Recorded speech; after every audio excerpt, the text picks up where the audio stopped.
할렐루야. 오늘 또 이 수요일 새벽에 말씀과 기도로 하루를 시작하는 여러분 가운데 주님의 크신 사랑과 은혜가 함께 하시기를 축복합니다. 우리 시간 다 같이 찬송하면서 새벽 기도에 시작하실 텐데요. 찬송가 93장, 우리 통합 찬송가도 또 새 찬송가도 모두 93장입니다. 93장 예수는 나의 힘이요. 우리 찬송하시면서 새벽 기도에 시작하도록 하겠습니다.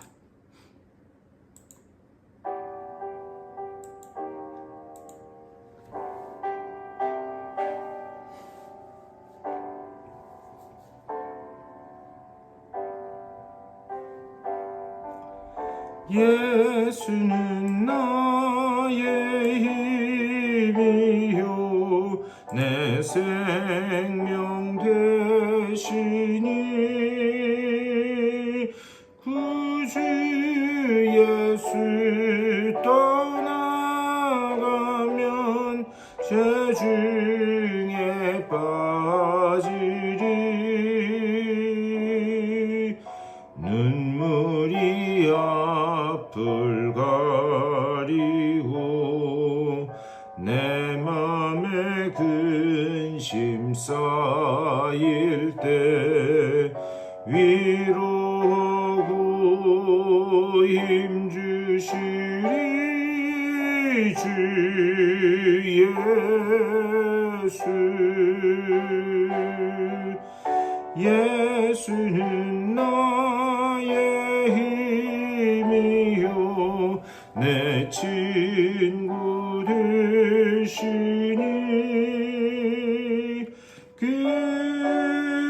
그네를 간구하면 풍성히 받으리 햇빛과 비를 주시니 추수할 곡식 많도다 귀한 열매 주시느니 주 예수 예수는 나의 힘이요 내 기쁨 되시니 그 명령을 준행하여 늘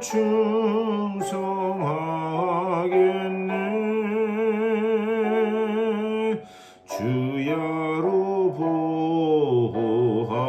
보호하시며 바른 길 가게 하시니 의지하고 따라가리 주 예수 예수는 나의 힘이요 내 소망 되시니 이 세상을 떠나갈 때 곧 영생 얻으리 한없는 복을 주시고 영원한 기쁨 주시니 나의 생명 나의 기쁨 주 예수 아멘. 우리 다 같이 기도하시겠습니다. 우리 주님의 크신 사랑과 은혜를 감사드립니다. 또 오늘 이 아침에도 저희들 주님 앞으로 나와 기도하고 찬양하며 하루를 시작하게 하시니 감사를 드립니다. 주님만이 나의 소망이 되시고 주님만이 나의 기쁨 되시고 능력 되심이 늘 우리의 입술을 통하여 고백되어지는 우리들의 삶이 될 수 있도록 인도하여 주시옵소서. 오직 그 십자가만 붙들고 주님께서 이끄시는 대로 순종하며 나아가 오직 하나님께서 기뻐하시는 그 놀라운 삶으로 변화될 수 있도록 우리들을 인도하여 주시옵소서. 오늘 이 아침에도 주님의 말씀을 나눌 때에 주의 음성으로 들려지게 하여 주시고 말씀이 깨달아지게 하여 주시며 또한 말씀 안에서 주님 주시는 승리를 맛보는 귀한 한 날 될 수 있도록 주여 복 내려 주시옵소서. 감사하고 우리 주 예수 그리스도의 이름으로 간절히 기도드리옵나이다. 아멘.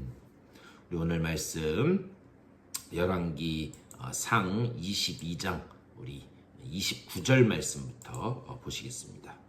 우리 어제 앞부분 22장의 앞부분을 봤고요. 오늘 22장 뒷부분 22장 29절에서 우리 40절의 말씀까지 그렇게 받들어 읽겠습니다. 우리 29절 다 같이 한 목소리로 읽겠습니다. 이스라엘의 왕과 유다의 여호사밧 왕이 길르앗 라못으로 올라가니라. 이스라엘의 왕이 여호사밧에게 이르되 나는 변장하고 전쟁터로 들어가려 하노니 당신은 왕복을 입으소서 하고 이스라엘의 왕이 변장하고 전쟁터로 들어가니라. 아람 왕이 그의 병거의 지휘관 32명에게 명령하여 이르기를 너희는 작은 자나 큰 자와 더불어 싸우지 말고 오직 이스라엘 왕과 싸우라 한지라. 병거의 지휘관들이 여호사밧을 보고 그들이 이르되 이가 틀림없이 이스라엘의 왕이라 하고 돌이켜 그와 싸우려 한즉 여호사밧이 소리를 지르는지라. 병거의 지휘관들이 그가 이스라엘의 왕이 아님을 보고 쫓기를 그치고 돌이켰더라. 한 사람이 무심코 활을 당겨 이스라엘 왕의 갑옷 솔기를 마친지라. 왕이 그 병거모는 자에게 이르되 내가 부상하였으니 내 손을 돌려 내가 전쟁터에서 나가게 하라 하였으나 이날에 전쟁이 맹렬하였으므로 왕이 병거 가운데 붙들려 서서 아람 사람을 막다가 저녁에 이르러 죽었는데 상처의 피가 흘러 병거 바닥에 고였더라. 해가 진력 진중에서 외치는 소리가 있어 이르되 각기 성읍으로 또는 각기 본향으로 가라 하더라. 왕이 이미 죽음에 그의 시체를 메어 사마리아에 이르러 왕을 사마리아에 장사하니라. 그 병거를 사마리아 못에서 씻음에 개들이 그의 피를 핥았으니 여호와께서 하신 말씀과 같이 되었더라. 거기는 창기들이 목욕하는 곳이었더라. 아합의 남은 행적과 그가 행한 모든 일과 그가 건축한 상하궁과 그가 건축한 모든 성읍은 이스라엘 왕 역대 지략에 기록되지 아니하였느냐. 아합이 그의 조상들과 함께 잠에 그의 아들 아하시아가 대신하여 왕이 되니라. 아멘. 또 이 말씀 가지고 말씀 나누도록 하겠습니다. 우리 오늘 말씀을 마지막으로 열왕기상 묵상을 마치도록 하겠습니다. 그리고 내일부터는 이제 열왕기 하 말씀을 다시 또 1장부터 나누도록 하겠습니다. 오늘 우리가 읽은 이 내용은 이스라엘 역사상 가장 악했다라고 그렇게 평가받을 수 있는 그 아합 왕의 최후에 관해서 말씀을 하고 있습니다. 과연 그의 그 최후의 모습, 그의 죽음을 통해서 우리가 깨달을 수 있는 것은 무엇인가, 그것을 좀 봤으면 좋겠어요. 오늘 29절에서 이렇게 말씀합니다. 이스라엘의 왕과 유다의 여호사밧 왕이 길르앗 라못으로 올라가니라. 우리 어제 이미 말씀을 나눴지만 아람 왕 벤하닷이 이 자신의 목숨을 살려준 그 대가로 내가 성읍들을 돌려주겠습니다 라고 했지만 3년이 지나도록 감감무소식이었다는 거죠. 그래서 이 남유다 여호사밧 왕에게 이 아합 왕이 거의 반강제적으로 부탁을 하는 거죠. 같이 올라가서 나와 싸웁시다. 그래서 저 성읍들을 뺏어와야 되겠습니다. 그런데 이 아합 왕의 통치 기간을 보면 그는 총 3번의 전쟁을 한 것을 볼 수 있습니다. 첫 2번은 아람과의 그 전쟁에서 그 아람이 쳐들어왔을 때에 그때 하나님의 기적적인 손길로 그가 그 전쟁에서 승리하게 됩니다. 그리고 오늘 읽은 이 말씀이 바로 3번째 전쟁이에요. 그러니까 앞서 2번은 공격을 당한 거였고 이 마지막 이 전쟁은 자신이 공격을 한 것입니다. 아합은 하나님의 도우심으로 앞선 그 두 번의 전쟁에서 승리를 할 수 있었어요. 그럼에도 불구하고 그는 어떻게 생각했는가? 그것이 내가 잘해서 그런 것이다 라고 그렇게 생각하고 있었다라는 거예요. 그 대표적인 예가 뭐냐? 벤하닷을 살려두는 데서 볼 수 있습니다. 하나님은 진멸하라 명령하셨지만 내가 잘해서 이겼으니까 내 맘대로 하겠다. 그래서 벤하닷을 살려줍니다. 그리고 3년의 시간이 흘렀다 이렇게 말씀해요. 그런데 3년 동안 평화가 있었다. 성경에 그렇게 기록되어 있는데 이 3년의 평화라는 것이 어떤 기간이었는가? 그것이 하나님이 아합을 끝까지 기다리는 그런 돌아오기를 기다리는 하나님의 그 기다림의 시간이었다. 그것을 제가 말씀드렸어요. 그런데 아합은 어떻게 생각했는가? 앞선 두 번의 공격에서도 내가 이겼는데 이번에는 이 남유다, 우리 형제인 남유다, 이 여호사밧과 같이 올라가서 전쟁을 하면 더 쉽게 이길 수 있겠네. 그 성읍들을 뺏어올 수 있겠네. 그렇게 생각했다는 거죠.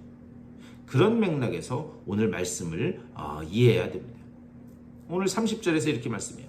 이스라엘의 왕이 여호사밧에게 이르되 나는 변장하고 전쟁터로 들어가려 하노니 당신은 왕복을 입으소서 하고 이스라엘의 왕이 변장하고 전쟁터로 들어가니라.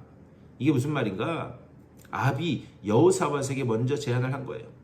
우리 변장을 하자. 그런데 내가 변장을 할 테니까 당신은 그냥 왕복을 입고 나가시라. 사실 여기에도 문제가 있습니다.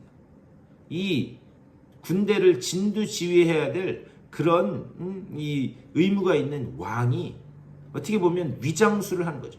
그런데 거기에는 자기가 살고자 하는, 위험이 닥쳤을 때도 자기가 살고자 하는 그런 이 속셈이 담겨 있는 것을 볼 수 있습니다.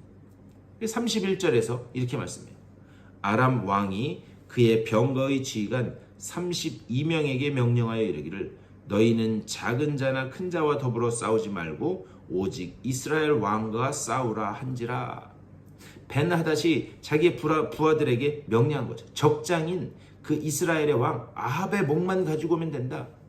여러분 옛날 사극 같은 거 보셔서 아시겠지만 사실 적장이 쓰러지면 그 전쟁은 이긴 것이나 다름없다라고 생각했어요. 그래서 무조건 그 적장인 아합의 목만 가져와라. 이 아합이 변장을 한 이유가 바로 여기 있습니다. 분명 자기만 노릴 텐데 내가 변장을 하면 목숨을 더 이어갈 수 있지 않겠는가? 그렇게 하면 위기 상황에서도 살아남지 않겠는가? 인간적인 계산을 한 것입니다. 32절에서 이렇게 말씀해요. 병거의 지휘관들이 여호사밧을 보고 그들이 이르되 이가 틀림없이 이스라엘의 왕이라 하고 돌이켜 그와 싸우려 한즉 여호사밧이 소리를 지르는지라. 지금 여호사밧은 이 왕의 옷을 입고 있습니다. 아합은 지금 변장을 하고 있어요. 그러니까 당연하게 이 여호사밧을 아합이다라고 생각할 수밖에 없었습니다. 그래서 그를 공격하자 이 여호사밧이 소리쳤다는 거죠. 근데 여러분 뭐라고 소리쳤을 것 같으신가요? 아마 그렇게 했을 거예요. 내가 아니야, 나 아니야, 나 아니야. 네, 그렇게 소리를 쳤겠죠. 그런데 그 뒤에 가면 그가 아합이 아닌 것을 발견하고 다시 돌아갔다. 그렇게 기록되어 있어요. 이 얼마나 우스운 모습인가. 그런데 이러한 모든 이 전쟁의 모습들은 이미 미가야 선지자가 예언했던 거예요. 우리 앞에서 봤지만 21장 19절에서 이렇게 말씀합니다. 너는 그에게 말하여 이르기를 여호와의 말씀이 내가 죽이고 또 빼앗았느냐고 하셨다 하고 또 그에게 이르기를 여호와의 말씀이 개들이 나봇의 피를 핥은 곳에서 개들이 내 피 곧 내 몸의 피도 핥으리라 하였다 하라. 이 전쟁이 아합의 최후가 될 것을 이렇게 말씀하셨어요. 그리고 그 예언이 그대로 오늘 본문 38절에서 똑같이 이루어지는 것을 볼 수 있습니다.